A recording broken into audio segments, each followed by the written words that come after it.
bid you good day, as always, taking into account the moment, its progression, the progression of thoughts that you have, the progression of feelings that you entertain moment by moment. And I begin this way particularly because of the topic that we are to explore this day. I bring to you for your consideration the subject that we will simply entitle privacy. Begin to consider what it may mean to you. Are you a private individual? Do you protect your thoughts, your feelings, your words from others? Do you choose carefully what you will say so that your words will be received with a very specific meaning that you have implied? Do you prepare ahead of time your thoughts in this way? Do you prepare your dress in a certain manner in order also to project an attitude, an arrangement of self? Do you dress similarly like others so that a certain system, a thought of class, an idea of freedom, do you allow the colors that you adorn yourself with to speak for you? All of these are aspects that describe whether you are in that moment private or public. How much of yourself do you say or share with others? Are you speaking when you are not speaking? Are your thoughts telepathic enough already to be received by others? Think upon this for a moment. How wonderful it would be to communicate telepathically with almost everyone. Certainly it would be a convenience to you if at a long distance you could know what someone was thinking or feeling, and perhaps to convey the same to them. But more of the time it is that you would like this information from others before you convey the same to them. So it is a fine time to explore what parts of you are public or private. How much of this is by choice or necessity? How much of this you can command or control? And it is a fine time to explore how much of this may in fact be out of your control altogether. Perhaps it would be a fine time to begin with a bit of history on the subject of privacy. Perhaps most of you would consider yourselves ordinary citizens in an ordinary land, following the basic or exaggerated laws of the land at this time. Long and longer ago, this was also true. And regardless of what kind of citizen you were, certainly you had an idea to maintain privacy. Long ago there were less people upon the planet, and so it was a fine time as well to know that you could not be overheard or overseen because distance protected you in some way. Thicker walls than those that you have today protected you, or so many thought. But if we were to take just a peek at a longer ago time, we would also find that there was a time of spies. Spies everywhere. Those that lurked in the background, wanting to gather just a little bit of information, just a small shard of truth, a sharp enough shard that it could pierce the heart or the life of many. And so though there were fewer peoples upon the planet, and a greater distance separated many, privacy and secrecy was all very, very important. At certain times and within certain groups, there were many that lived very close to one another, in cots or bunks, in smaller homes than you have today, without even the benefit of walls and doors to separate even a breath. So how did one protect one's privacy there? Well, there were many different kinds of thoughts then, and individuals could in some ways more easily segment these thoughts. There were those thoughts that belonged to the group, those that affected the well-being of the family or the caste system that one belonged to. These involved how to plan for this season or the next season, and all of the best that one had to offer one's community. These were parts of the public self. There was no reason to maintain privacy. There was no reason to say, I will keep this part for myself, or this better idea that I have for another, because there was no other. One fulfilled the roles or the task in these systems, and they were most necessary. Then there was the private aspect, the hopes and dreams. Well, these were in some ways not hidden, but protected. These ideas found a very unique place within both the mind and the heart, where a wish or a dream could be protected. And these, I will tell you, are still in effect today. Even without your knowing, there are places within you that protect dreams that took place in lives before this one. And still, there they are, protected in that same place. Your biology could identify these, could find them if necessary. They are lodged somewhere within your DNA, and under certain circumstances, and with a very unique appeal from the heart. For instance, if you are under a very unique hypnosis, or even under a certain duress, you could bring these dreams back to yourself and relive them as if you had only dreamed them last night.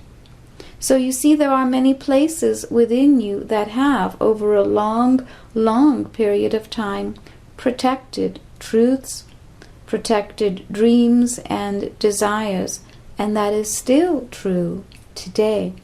You simply cannot locate these places within you as easily, and because you cannot, then there is a part of you that becomes overprotective, protecting even those thoughts that need no protection, hiding them at times even from yourself, as if you were placing them deep behind a closet in a little box. But then later you did such a good job of hiding and protecting them that you cannot find them yourself. Then you have to wait until you stumble upon them in this life, or sometimes even in another. But we will come to that later as well.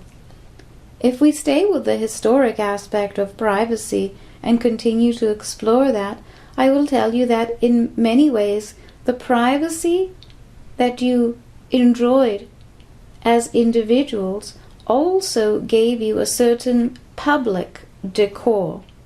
For instance, I will tell you that even those that today you would consider slaves or servants had in many times and places a very excellent, benefit program, you would call it. For those that took responsibility for them also took responsibility for their families. They protected their health. They protected their homes. To take a servant on was to take on their well-being. Of course, you may look into your recent history and say that this is not necessarily so, but we will come to that by and by. First and now, we are speaking of a distant past, of times that you cannot remember, or that history has recorded only the most barbaric nonsense of those times, and not their genteel ways, which were equally in effect. So those who were servants and slaves enjoyed a certain system of their own. They received an education, perhaps not what you would consider a formal education, but they did receive a good deal more than many receive today. There were different classes as well. Those that would be considered slaves received certain benefits. Those who were servants, household servants perhaps, received a bit more. Then there were those that would be considered staff, envoys, those that could be directed, messengers for instance. Beyond that, there were those that also enjoyed civil duties. There were those as well that could be held as public offices or as professionals. And all of these could have easily have been servants as well. So imagine that you were a servant or in service to one that was greater, either because they provided for your well-being in some way, but gave you such latitude as to be your own professional. In many ways you would think that you were a completely free man, or yes, woman as well. Nothing within your life would direct anyone to think that you were in service to another, or that you could not freely come and go, unless, of course, you would push against certain boundaries that would say that is as far as you can go with that, or you can go from here to there, but not beyond there. In all of these ways, there was those who were content with all that was afforded to them, accorded to them. There were those that looked about them and were simply grateful. How well things are, they might say to themselves. Look how others must toil so much harder. They are free. I am not free. I am indentured to another, but see how much better I live than they live. And so they would go content about their days and about their ways, never thinking that they were not all but free. But at the same time there were those that simply chafed and chomped at the bit, knowing that they could not go from here to there and beyond there. Like a plague to them, every day they looked at the distant horizons and could think only of what lay beyond those lands. It did not matter to them how well their life was, or they had very little need or want. They did not look to their position. They did not look to a future or to their aged years in which they might know that they were being well cared for. They could only look at the distant lands and wonder, why not me? Or what is there that I do not have access to? So be it. There you have just a glimpse of times long ago. As you might imagine, in all of our excursions, we may explore the best of times and the worst of times and all that lies in between. You can look to see all of the ways in which humanity has failed itself, forgotten itself, obliterated itself, or we can easily look at all of the great successes, of all of the great turns that humanity has taken for itself, all of the times in which it has performed somersaults and landed upon its feet in order to vision the next day and to participate in it as well. But perhaps now we move into the current time or the current cycle, so that you will understand a little bit more, or that you will begin to think thoughts regarding your current version of privacy. Then, of course, we will allow our journey the luxury of looking at the subject into the future as well. In this moment, into all that you are privy to now, you have a certain amount of privacy, and yet more and more, the thoughts that seem to invade your private moments is that you are not so private after all, that someone or some things, or perhaps many, are looking into you and your affairs, wondering about you, or thinking whether what you think is important or valuable, what information you have, whether or not it is vital to another, your traits, your habits, all that you think and do, how important are they? Are they simply inconsequential movements of one individual? You might think to yourself, but I am just one being. What does it matter what I choose to have for breakfast, or at the midday meal, or in the evening? Who would likely care about such things? And perhaps you would even say, and if they do care about such things, so be it then. Let them look into my windows or peer at my bank accounts and see what I have eaten this morning. Better luck to them, and so be it. If that were only the case, that would be well. But more thoughts have now crept in through the window, and these thoughts are the ones that are more troublesome to you. Now you are wondering not simply who has been looking, but why, and for how long. Is it only once that they have glanced at your habits? Are your habits interesting after all? Can it truly matter in one way? And so now you are beginning to think again. What is of value to you in your life? How much is a thought worth?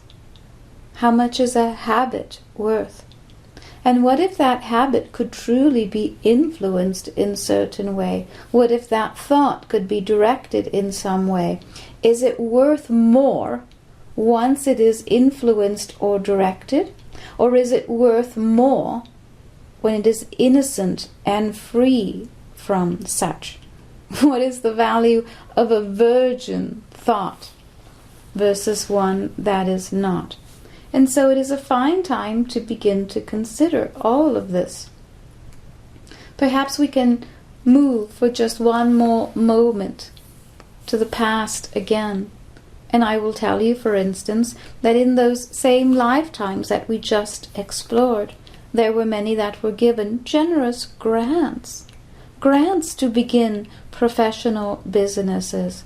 Grants to purchase lands in the name of the one that would work the land, knowing that the overseer ultimately owned it all anyway. And so there was a great deal of assistance for oneself and also for one's family members to take advantage. There was, in fact, special favors that were granted to one or to others. And it was not simply that these favors needed to be collected upon later. They truly were open, free favors. In that time, there were those that assumed different identities for different purposes, and you might imagine that a great landowner, for one reason or another, may need to assume the identity of a peasant, or of a certain professional at times as well. And so this method of private or public self was also explored then. Back to the present, and perhaps we can think for just a moment about assumed identities.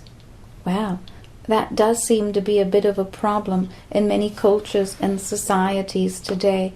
How does one maintain one's own identity and keep it from being stolen by another? Well, that is certainly a problem.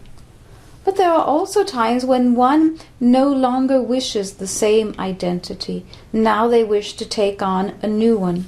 Now they wish to change a name or some other vital information, or to protect that vital information. Can you do so? Should you? And why shouldn't you? If you were to play one of your computer games, one of the very first choices that you are given is what identity you would want to assume. What name, what special features you would draw to yourself. After all, that is a choice. But in your own personal, public, private life, in that life, it is minimal, the choices that you have. You can attempt to protect those things that are natural about you, but you cannot easily, without good reason or cause, change an identity just because you wish to. That must be granted, and that is not as easy today as it once was. We'll set that idea aside for now and simply continue with an open discussion meant to expand your horizons where this idea, where this subject is concerned. So we will play a question and answer game. I will ask the questions and I will give you the answers, but you will see that you will find yourself considering the answers along with me. So, for instance, here is how it will go.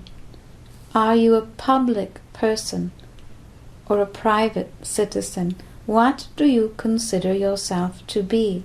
And depending upon your answer, how do you keep that, or give it away, or exchange it? So, for instance, ask yourself, is the home I live in private? Well, if it is under your name, it may be private. But if it is co-borrowed from another, either by a rental agreement or an agreement that you may have from a lending institution, then perhaps the information that is gathered there is public, even though you are the private citizen that considers yourself the owner of such properties. So, in due time or due course, take a moment to think for yourself what part of that public-private relationship you have or you chose. Now, think in terms of perhaps one of your leisure activities, your television. You may turn it on or off as you please, and you may switch to any particular viewing channel that you wish. It is all completely up to you. And yet, there is only a certain amount of choices. Most of these are also under the control of those that wish to know more about you, and perhaps to encourage you to participate in some of the activities or products that they would wish to promote to you. Try as you will, it is very difficult to escape this maneuver. And so even when you believe that your thoughts are private in this way, perhaps they are not. Perhaps that too has become a public moment in your private home. Perhaps you have a vehicle, one that you are very proud of. Is that vehicle yours? Is it a public vehicle, or is it a private vehicle? Certainly you will have the keys to it. You can lock and unlock it at your own discretion. And perhaps you have purchased it from a viable institution that has given you its deed, and so you are its owner. That is not the case much of the time today, for there are a variety of lending institutions that also co-own that vehicle with you. While you are piloting that vehicle, you are on public streets, public property for the most part. And so then your actions, your maneuvers that you will take during that time are governed by public laws that your private vehicle is upon. You are not free for the most part to make for yourself private decisions. You may decide how and where you will go and at what speed you will travel, and all of these decisions, but begin to think when a moment presents itself how much of the decisions that you make while you are piloting your vehicle belong to public bridges, public transportation, public laws that you are projecting your private vehicle into. So if you were to weigh, for instance, whether those moments are public or private moments, you may find that it becomes a little bit more difficult to decide. Almost everyone owns or participates in personal computing today. Almost everyone owns at least one personal computing device. These information storage systems contain indispensable information. You have entrusted them to store for you, to speak for you, to project for you, to keep track of for you. Everything from calendars to documentation, promises, engagements, perhaps contracts, and much more. These are your private domains. It is your personal, private computer. And yet, much of the time, you cannot manage to keep everything that is there private. You cannot manage to keep it completely from being stolen or usurped or used or managed or monkeyed with by another, be it an institution or perhaps another private individual who, like yourself, has a different agenda. So here is now an instrument that has become very personally attached to you. It is rare that you lose awareness of it. Like a child, you cannot leave it behind. You must watch for where you have placed it, whether you have secured it or protected it or locked it in some way. You must keep all of the statistics that are gathered there private to the better degree that you can. So, if it is fairly easy, and I tell you that it is, for others to gather the information that you have stored there that may be of use to others, is it your personal private computer, or is it another piece of public domain? How much of it is truly private? Of course, you may say to yourself, well, the information that is stored there is of so little value or consequence to anyone else. So be it. If they will get their hands upon it, let them. Matters not to me. And yet, when and if that would happen, the feelings, including those of violation, personal violation that you would feel, would be significantly more than that. What about information that you have? What about your personal information, for instance, such as your medical records? Are these private or public? Some of that is being decided now in all of the high and public courts. And you are interested to the degree that you are, and yet in some ways you are powerless over that decision.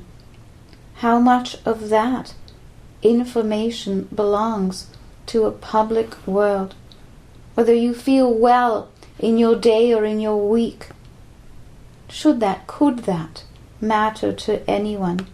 Whether or not you have been inoculated against this or for that, is that private? Is that public? If your heredity makes it that you are more or less susceptible, it should be private, yes? And so here, simply consider for yourself how much and for what reason it is necessary to have this, or who it is necessary to have this, or whom it is necessary to pass this along to. Easily, and with the same subject, we could ask the same over any public-private filing system, such as your state or local or governmental or federal taxes that you would pay, and to whom. How much of that is public or private information? And because we are exploring the subject from as full a perspective as possible, what about then such as your thoughts? Are your thoughts private? If you are thinking a thought about a neighbor or a friend, do they know about that? Do they have access to thoughts that you may have? Well, in many ways I will tell you, yes. But more of that you give away. Because you see, when you are with another, even the slightest movement of your hand gives a thought away. Whether you look toward someone or away from someone, already you have given the thoughts away to them. If you are not certain how to command your thoughts, are you in complete command of your feelings, for instance? If you shed so much as a tear, others will know what it is that you are feeling. Are these public or private feelings and thoughts? How much of these can or should be protected? That is the question that we are simply exploring for the time being. If we were to continue, for instance, with the medical, what now of your DNA? How much can be told about your DNA? How accurate is it? After all, it is a fairly new science. How much is it that one can know? If they tell you about your heredity and how more or less susceptible you are under certain cases, is it accurate information? Is it useful to know? Can it be trusted? And is that private to you? Or what if something could be prevented on your behalf, but only if you made all of your information private? Then they could prevent almost anything from a childhood dis-ease to one that would take place based upon heredity or an advanced age. Would it not be grand to have all of this averted ahead of time? And if in order to have it averted you would need to submit all of your information for review at an early age, would you? Could you? And so now we have explored from a variety of perspectives, certainly not all of them, different issues regarding privacy. Whom does your privacy matter to? Whom does your public face or image or all that you would put forward matter to? And these are the subjects that are being explored now, not only by you and I in this moment, but perhaps the reason that I bring this subject to you today, it is that it is timely indeed. It is timely because these very thoughts are being considered and explored by many, by almost every government, by almost every institution. They are being considered, they are being explored, they are being delved into much more than you may be aware of. So, for instance, reviewing our list that we casually made in a moment simply as a consideration, are your homes private?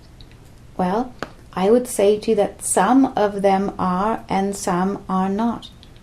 Because built into some of the intelligent systems in the home, into their very building materials of how to keep you and perhaps your family protected at this time, is a kind of an information system, a kind of computer that records everything about the home as well. How it was built, when, of what material, what it was made to support, how it was modified and when. It is an intelligent system almost built into the walls itself, and it continues to update itself. Well, this is rather fascinating, you would say. If the house were to burn to the ground, we would know its cause. If someone were to break into the home, we would know their identity. That is so very important. Yes, I will indeed pay more monies for that property in order to feel myself protected in that way, particularly in these times that are not as sure as other times. So be it. It may be to your liking, but now know that the home would also easily record what purchases are in your refrigerator, because these are smart appliances placed in a smart home. And so you will not need to be concerned with filling out a certain survey of what your preferences are, how you like to butter your bread, and what time your coffee is served, because it would already be recorded by a very smart home environment.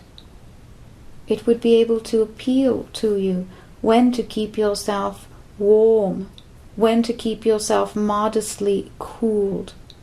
But think about this for a moment as well. What if during a certain shortage you were only allotted a certain amount of warmth or coolness, and you were off by a shade or a degree? The home could also on its own record and submit that information for you.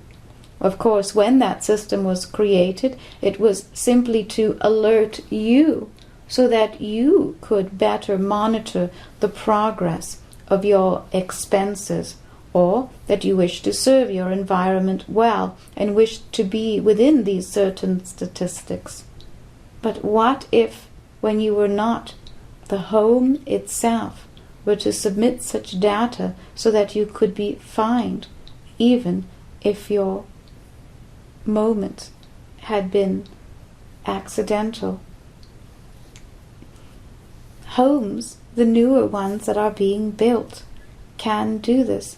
And of course, consider simply that they are to your benefit until they are not. The same is true of the newer style televisions that you have.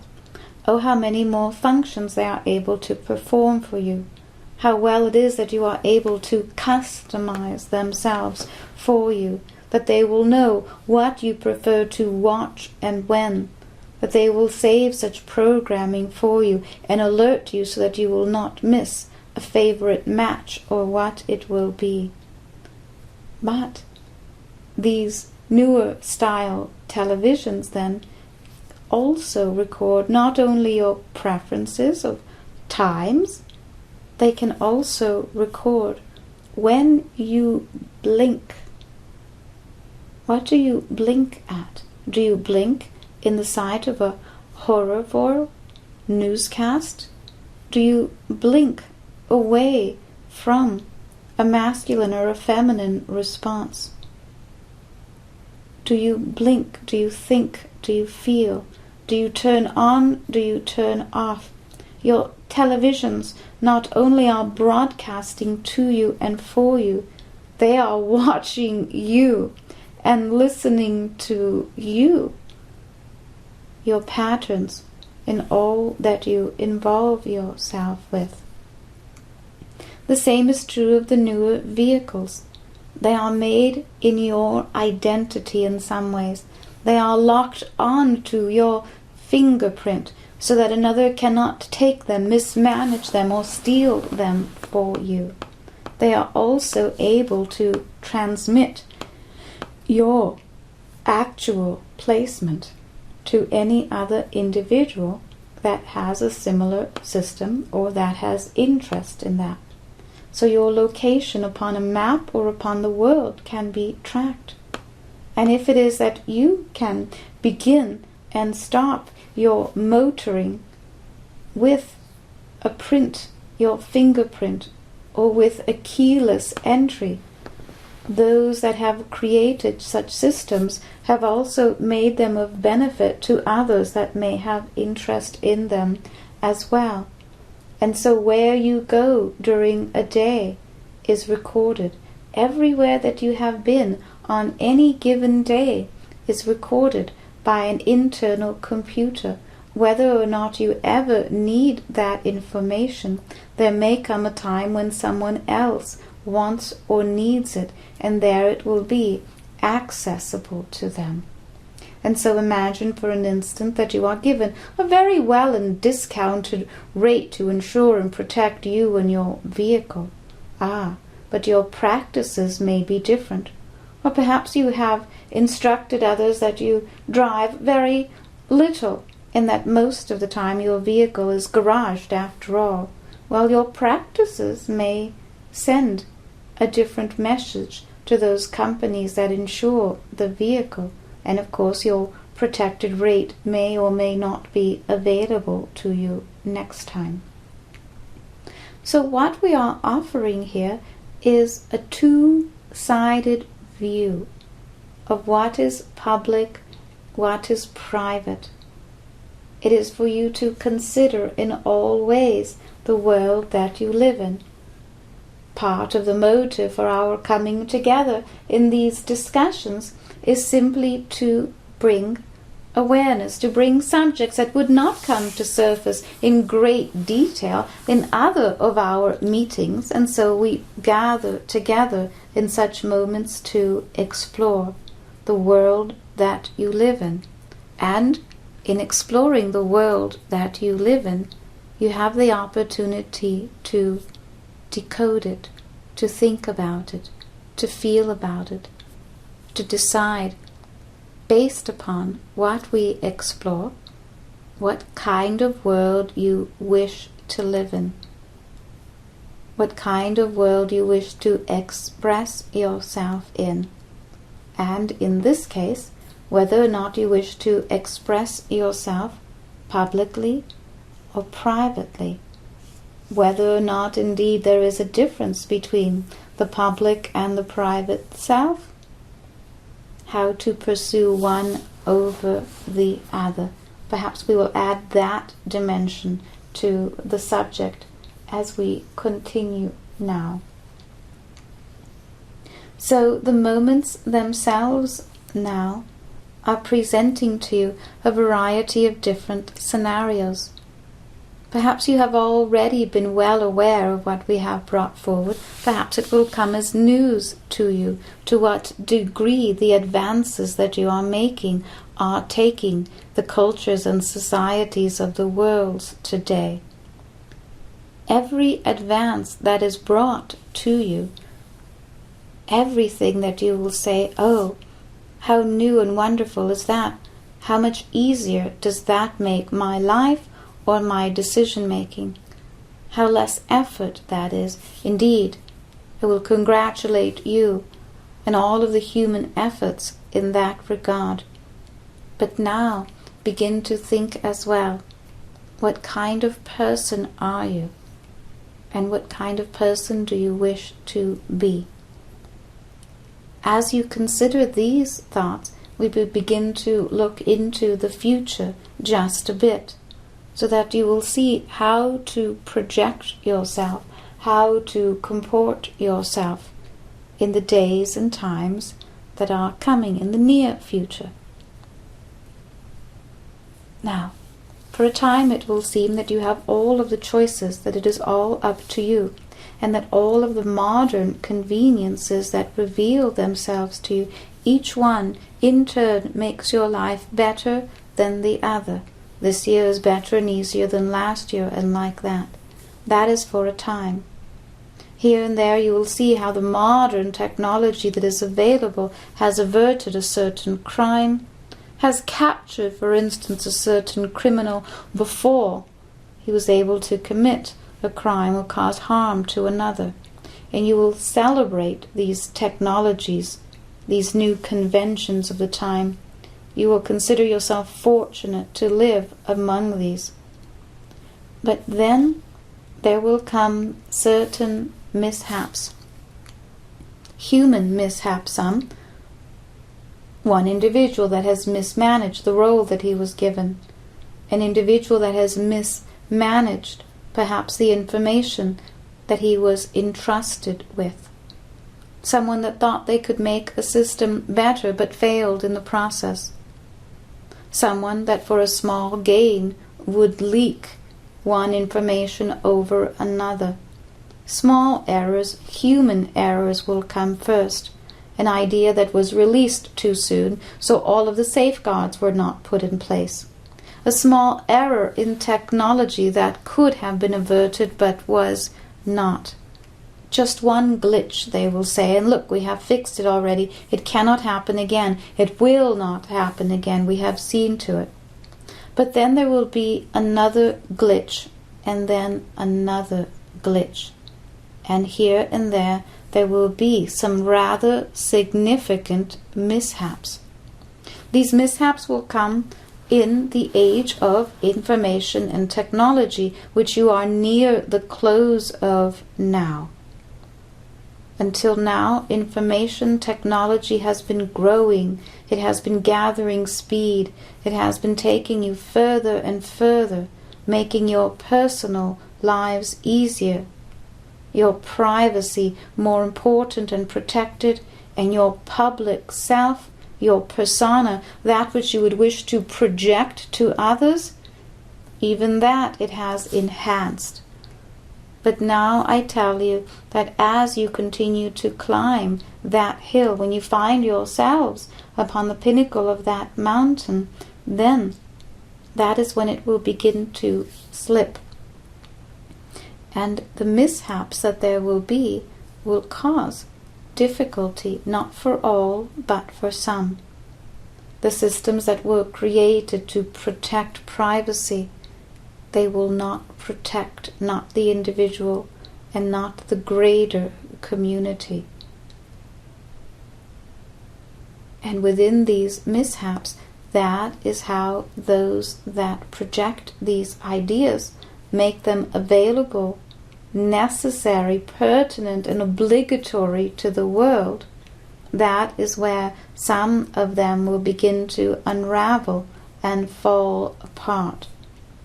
So the guidance would suggest to you, simply know the world that you live in. Begin to know what part of you truly is important for you to have in your public self. Be public. Be public much of the time if you wish. Whenever possible, make the self that you are in private the same self that you would be in public. That way there will be less to object to later.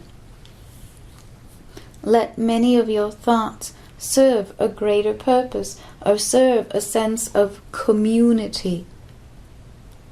Let part of your organized system of thought within your mind belong to you, that which you are, the self that you are, not the who that you think that you are.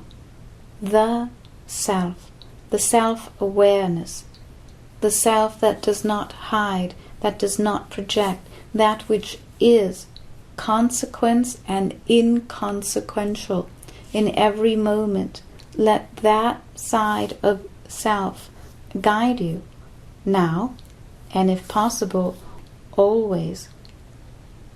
That same thought system that we described of long ago, historically speaking, that knew that even if someone sat in a cot just next to you, that an invisible barrier called a well-placed thought created just the right amount of separation between you and others, no more and no less, so that it is not mistrust that separates you from others, or fear of what others think or feel separates you from others. Let it be simply that which is you and is always you, and means nothing to anyone else, anything else but you. In these same homes that I have spoken to you about, in the future, And after some of these mishaps take place, there will be privacy chambers. Of course, there will be other technologically enriched descriptions and namesakes for these. But for the most part, they will be chambers where all of your thoughts are truly your own, where nothing else, where no technology can penetrate those walls of that chamber. These will be places where you can think for yourself without influence. Restoration chambers, perhaps they will call them, because you will feel yourself once again restored. Without these, you will find that your thoughts become bound one to the other. One thought of where you will be bound to the thought of all that is available to you. Think upon this. Today, for instance, you may decide what city you will go to today. The technology that you have will give to you every possibility of where you may dine, and where you may meet, and where you may spend an evening or so. All of that is of benefit to you. But what if advances in this were to calculate the relative importance of all of these decisions and create a plan for you and tell you rather than suggest to you how you will spend your day in this regard? That is why I bring the subject to you today, for you to begin to consider it now. Do you have a choice in this regard? To some degree. Not completely. It is the direction that humanity is moving. All is in place already, and much of what we describe is already taking place now, in every moment and every day. So to what degree do you have a choice in this? To the degree that you consider yourself a self. To the degree that you not identify with the roles that you are. To the degree that you not identify, even at times, with gender or all of the capacities in which you serve. So it is important for you to begin to carve out a place within yourself that says, I am that, I am here, without any other explanation. I am that, period. I am here, period. Do not add nor subtract to this. When you find yourself confused, so that you cannot think your own thoughts, so that you cannot make them simple and interrupted, I will offer to you the same solution that I will give to you almost with every subject that we would consider. Take yourselves to a private moment, into and throughout nature.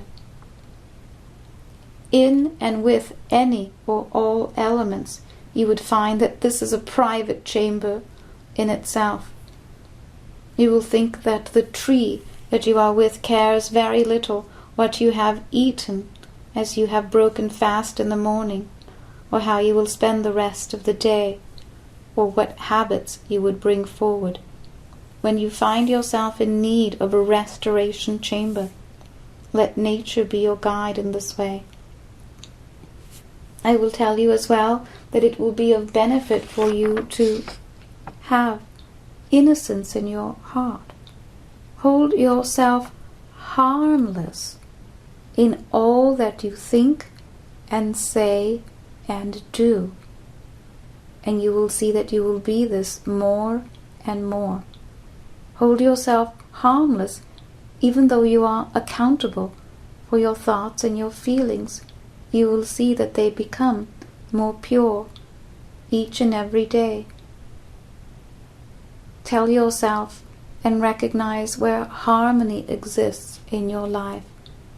You will find that there are certain places within your life or within your day that are more harmonious than others. There are some spaces that are more harmonious than others, even certain times of the day that are this. Speak honestly and openly to yourself. Let your ideas and your projections of self be honest and open. You will find that there is less to protect in this way. You will find that it is much easier to be within your own field and that of others if you are not pushing or resisting your field or pushing into another to see how they are arranged. Be just in your thoughts. Be just. Let your ideas be your own. Be just and speak justice in regards to others, meaning have an opinion, but do not judge. Be just in your assessment of others. Be beneficent and generous in your days. To be beneficent simply means that all that you are brings a certain benefit to the earth. All that you are, that every breath that you draw is of benefit to the earth, that every thought that you think is beneficial to those around you. Every act and action that you take is made at the behest and on behalf of the earth and of that which you are projecting into the now and future moments. Be generous in your well-being. Be generous in your thinking about others and into and through the future. Be generous in how you serve others. Be generous in how you give and receive. Be generous in your thoughts, in your projections, in what you see, in what you hear. Allow others to have their private selves without needing a chamber. Do not speak before or behind others so that they will continue to feel innocent without the need to protect. All of this will allow you to live in a secure world so that even if the walls see or hear, they will receive only the harmony of your frequency and your fragrance to record. So be it, sweets. You are private and you are public. There is no denying or separating yourself from the world that you live in now. It belongs to those that record it, those that are interested in it, those that believe there is personal or public gain by it. It is simply the other side of the mountain that you have climbed. And so enjoy all of the benefits that this time has to offer to you. And indeed there are many. And slowly and bit by bit, remember to yourself the lessons of the Atlanteans and those that have come before them and after them. That the great advances of an age are great and worthwhile as long as they are balanced with the memories of the past ages and the needs of the future ones. Until the next time, I bid you good day.